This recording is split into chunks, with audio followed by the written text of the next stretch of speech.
నమస్తే welcome to ప్రజా ప్రతినిధి న్యూస్. వైరస్ సోకిందో లేక చెరువులో నీరు కలుషితమైందో చెరువులో చేపలు చనిపోయాయి.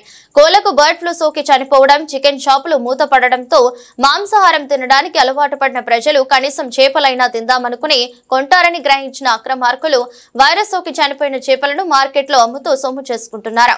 ప్రజలు రోగాల బారిన పడిన చేపలు కొని తినడం వల్ల అనారోగ్యం పాలవుతారని అటు చేపల వ్యాపారులు కానీ ఇటు ఫుడ్ సేఫ్టీ అధికారులు కానీ పట్టించుకోవడం లేదు. నిర్లక్ష్యంగా వ్యవహరిస్తున్నారు. ఇప్పటికైనా ఫుడ్ సేఫ్టీ అధికారులు వైరస్ సోకి చనిపోయిన చేపల అక్రమ వ్యాపారం చేసే వారిని కట్టడి చేసి ప్రజలను రక్షించాలని, ప్రజల ఆరోగ్యం కాపాడాలని కోరుతున్నారు.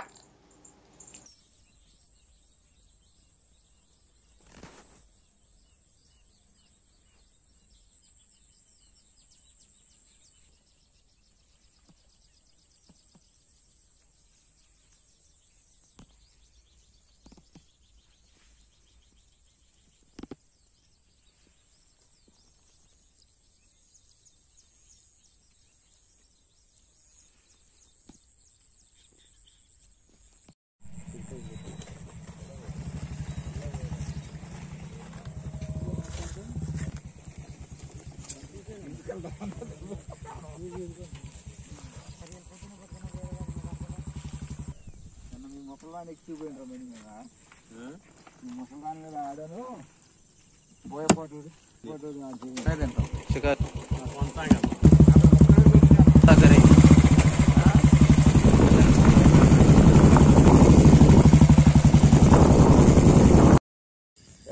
దేనికి దానికి చక్కగా భూ అంటున్నట్టు కింద కూడా విశ్రాంతి లేకుండా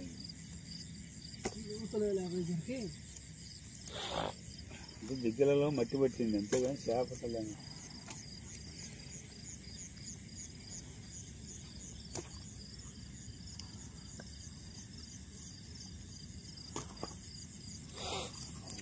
పండుగ